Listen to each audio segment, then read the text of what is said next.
Le président kényan Uhuru Kenyatta a révélé son intention de convoquer vendredi 24 juillet 2020 une réunion pour examiner la montée des infections au coronavirus à travers le pays. La 5e session extraordinaire du sommet de coordination des gouvernements nationaux évaluera l'état de préparation des comtés dans le cadre de la réponse à la pandémie.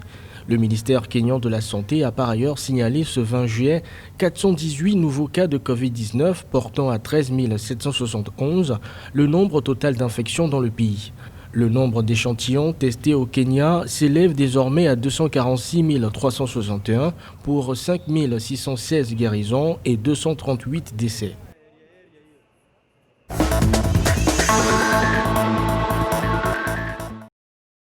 Le gouvernement mauricien a déboursé 265 millions de dollars entre mi-mars et mi-juin 2020 pour soutenir les emplois menacés par la pandémie de Covid-19.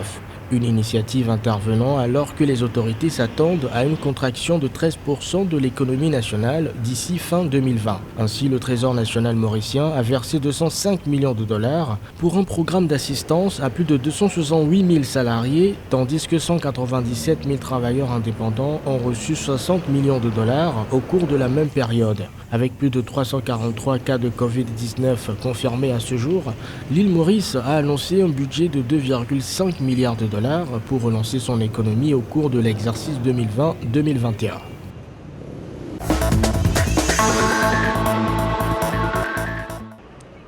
Pour la première fois en 2 semaines, l'Afrique du Sud a enregistré moins de 10 000 nouveaux cas de Covid-19 en 24 heures. D'après les chiffres publiés par le ministère de la Santé, 9 304 nouvelles infections ont été enregistrées le 20 juillet, portant le nombre total de cas confirmés dans le pays à 373 628. 140 nouveaux décès ont également été signalés au cours des dernières 24 heures, portant à 5 173 le nombre total de décès dans le pays. Les récupérations s'élèvent désormais à 194 865, avec 3 806 nouvelles guérisons enregistrées au cours de la même période.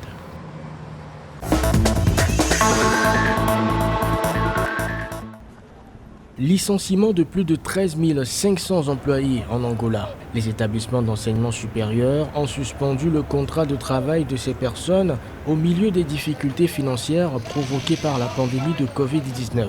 Cette décision a été prise après que le gouvernement angolais a publié un décret interdisant la facturation des frais de scolarité.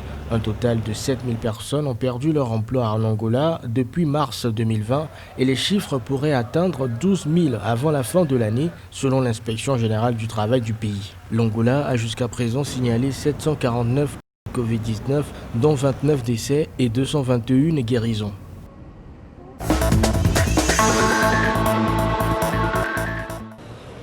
La Croix-Rouge tchadienne a bénéficié des kits de protection et de communication de la Croix-Rouge française pour intensifier la lutte contre le coronavirus. Ce don, estimé à 23 millions de francs CFA, est composé de 18 850 masques, 16 000 paires de gants, 35 visières, 4 000 flacons de savon en liquide, 80 mégaphones et 960 piles, entre autres.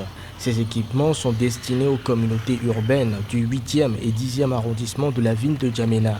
Le Tchad enregistre à ce jour 889 cas confirmés de Covid-19, 800 guérisons et 75 décès.